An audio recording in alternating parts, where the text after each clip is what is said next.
तो जो मोदी लहर है वो एविएशन सेक्टर में कितना काम किया है। कांग्रेस गवर्नमेंट में जो इंटरनेशनल पैसेंजर ट्रैफिक था यानी कि 2014 तक वो था, और उसमें से ऐसे बहुत सारे एयरपोर्ट्स थे जो ऑपरेशन के लायक नहीं थे। तो ये जो एयरपोर्ट्स का जो आंकड़ा है वो बढ़कर 220 एयरपोर्ट्स तक हो जाएगा। यानी so hello everyone, welcome back to the channel. Myself Rajiv Ranjan and are watching the aviation mind. आज के इस वीडियो में मैं बात करने वाला हूँ कि आखिर बीजेपी यानी कि मोदी गवर्नमेंट के अंडर 2014 से लेकर अब तक एविएशन सेक्टर कितना ग्रो किया है, और क्या कांग्रेस गवर्नमेंट में ज़्यादा ग्रो किया है या बीजेपी गवर्नमेंट में ज़्यादा एविएशन सेक्टर ग्रो किया है। आज के इस वीडियो में इसके ऊपर डीप एनालिसिस किया जाएगा कि आखिर क्या सच है। देखो भैया, सिंपल सी बात है, हम एविएशन में हैं तो ऑब्वियसली हम एविएशन को ध्यान में रख के ही वोट देंगे। तो जो मोदी लहर है वो एविएशन सेक्टर में कितना काम किया है, और क्या एविएशन को ध्यान में रख के अगर आप वोट देने जा रहे हो तो क्या आप बीजेपी को वोट दोगे, कांग्रेस को वोट दोगे या किसी और पार्टी को वोट दोगे। मैं फुल रेडी हूँ।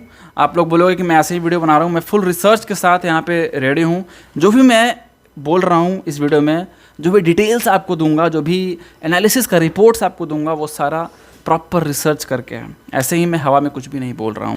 सो देखो, आप सभी को पता है कि 2014 तक कांग्रेस की गवर्नमेंट थी, तो मैं इसमें 2014 से ही स्टार्ट करूँगा कि 2014 से आखिर क्या क्या चेंजेस देखने को मिले हैं। ठीक है, तो सबसे पहला जो पॉइंट है हमारा वो है domestic passenger traffic. Domestic passenger traffic 2014 से लेकर अभी तक कितना इंप्रूव हुआ है। सो देखो, कांग्रेस गवर्नमेंट में 2014 में 60 मिलियन डोमेस्टिक पैसेंजर्स ने इंडियन एविएशन सेक्टर में ट्रैवल किया था। ठीक है, ये डाटा है 2014 का। 2016 में जो कांग्रेस का विज़न था, हालांकि 2016 में तो कांग्रेस थी नहीं, लेकिन उनका विज़न था, एक होता सपना होता है कि मैं इस चीज़ को यहाँ से यहाँ ले जाऊँगा, तो उनका जो सपना था वो 131 मिलियन तक ले जाने का था।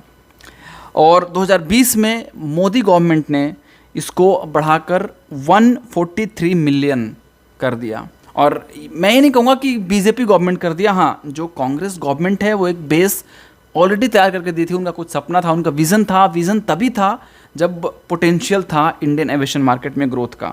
तो हम यहाँ पे फुल क्रेडिट बीजेपी को भी नहीं दे सकते हैं कि वही 2020 तक 143 मिलियन को क्रॉस करने में हेल्प किया। जी नहीं, कांग्रेस गवर्नमेंट एक बेस दिया, उसके आधार पर बीजेपी गवर्नमेंट ने काम किया और काम करके 143 मिलियन पैसेंजर्स तक पहुँचाया। तो ये था डोमेस्टिक पैसेंजर्स का comparison in terms of passenger traffic. देखो, अब बात करते हैं रैंकिंग्स के टर्म में कि रैंकिंग हमारा इंडियन एविएशन सेक्टर का कांग्रेस के सरकार में और बीजेपी के सरकार में कितना था।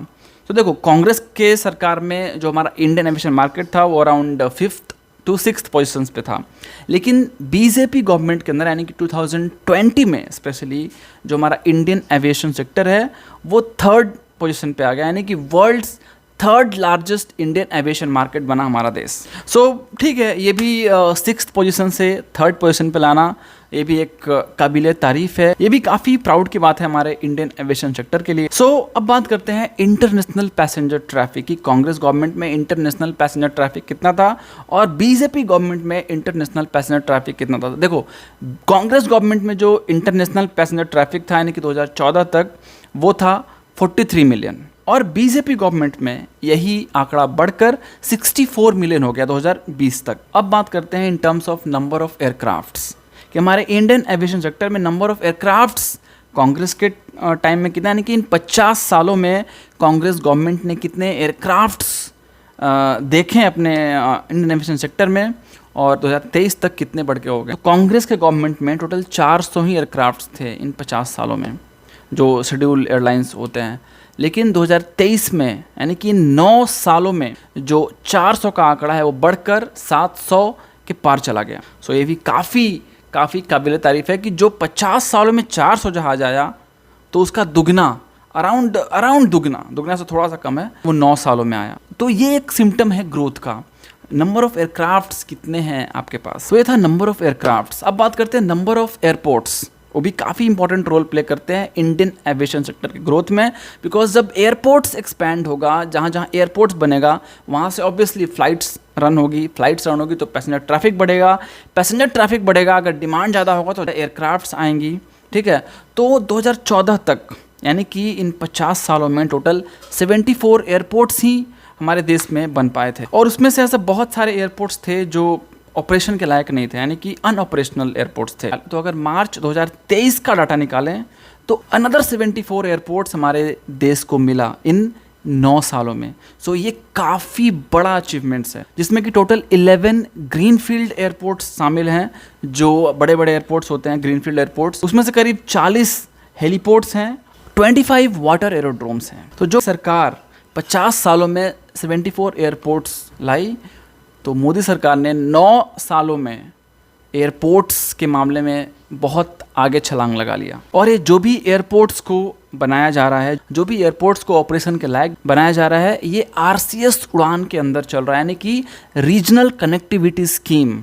जो भी स्टेट हैं, जो भी सिटी है, उन सब को जोड़ना है। ये विज़न है बीजेपी गवर्नमेंट का। और अगर रिपोर्ट्स की माने तो आने वाले सालों में जो बीजेपी गवर्नमेंट है, अगर बीजेपी गवर्नमेंट रहती है, तो ये जो एयरपोर्ट्स का जो आंकड़ा है वो बढ़कर 220 एयरपोर्ट्स तक हो जाएगा, यानी कि हमारे देश में टोटल 220 एयरपोर्ट हो जाएंगे। ज़रा आप इस चीज़ को सोच कर देखो, अगर 220 एयरपोर्ट हो गए हैं तो हर जगह आप फ्लाइट से ट्रैवल कर सकते हो। रीजनल कनेक्टिविटी स्कीम के थ्रू आप ट्रैवल कर सकते हो। और एक और ख़ास बात, RCS यानी कि रीजनल कनेक्टिविटी स्कीम के थ्रू टोटल 1152 रूट को लाया गया।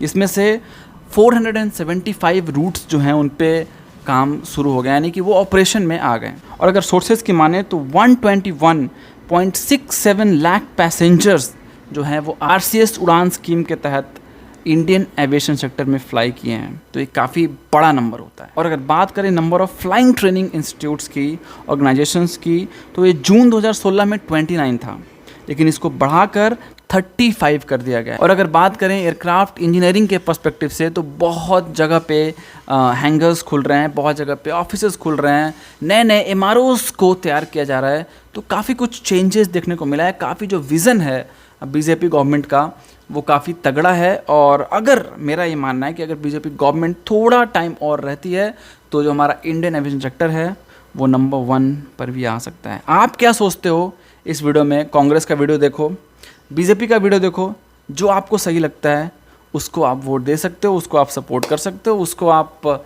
और आगे बढ़ा सकते हो। सो मेरा मोटिव सिर्फ यही है इन कांग्रेस और बीजेपी को कंपेयर करने के लिए, कि आपको पता चले कि आखिर एविएशन सेक्टर कितना ग्रो किया है। हवा में लोग बात करते हैं कि भाई एविएशन ग्रो किया है, बट रियलिटी क्या है?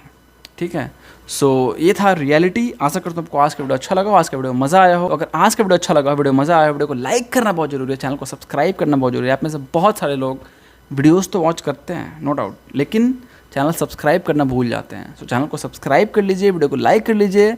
अगर आप मुझे फॉलो करना चाहते हैं तो मुझे इंस्टाग्राम पे फॉलो करें। कोई भी क्वेश्चन, कोई भी डाउट आप मुझे पूछ सकते हो।